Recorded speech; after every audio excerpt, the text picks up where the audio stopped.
आपने कुनापा जल जो कि शायद फर्टिलाइजर की तरह, ये क्या है? अल्टरनेटिव की तरह यूज भी कर सकते हैं क्या, ये भी बताइएगा। कुणप मतलब दुर्गंध, फाउल स्मेल। गोबर, गौमूत्र, गुड़ और कुछ समय तक गंध आती है जब केमिकल रिएक्शन उसमें होते हैं। तो कुणप जल जो है, तो हमने क्या नोटिस किया कि एक ऑर्गेनिक फार्मर को अगर 10 चीजें मैं बोलूं बनाने, तो वो 10 चीजें नहीं बनाएगा। बनाने सीखेगा जरूर, लेकिन खेत is more about how you manage your farm.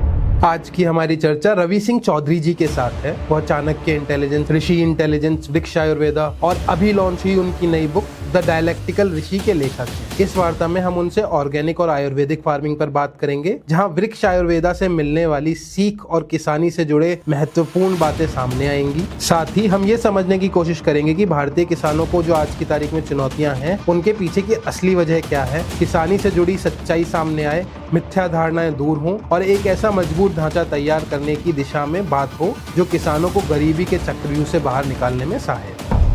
अभी जो ऑर्गेनिक फार्मिंग होती है, जिस कहने को तो ऑर्गेनिक फार्मिंग कह देते हैं, लेकिन वो आउटपुट जो होता है वो हकीकत में ऑर्गेनिक होता नहीं है। तो इसके बारे में एक बार थोड़ा बताइए। किसानों के पास जब मैं जाता हूँ तो 3 तरह के केसेस आते हैं। एक है unknown farmer, unknown customer. Farmer को नहीं पता ये कहाँ जा रहा है। दोनों एक दूसरे के लिए जब अननोन है तो बीच में एक कागज आता है। लेकिन बिजनेस का क्या नियम है कि बाएं हाथ को दाएं हाथ का पता नहीं होना चाहिए। अगर खेती को लेके आप एक लॉन्ग टर्म विजन बनाएंगे तो उसमें आपके क्या क्या पॉइंट्स होंगे? क्या होना चाहिए, भारत की खेती का क्या प्रारूप होना चाहिए? 2 टर्म प्रचलित भी हैं, लीसा एंड CRA।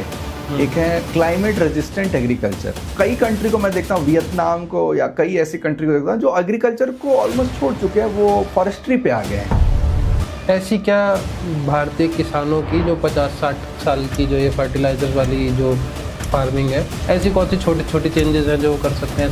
आयुर्वेद है तो पंचांग को फॉलो करें।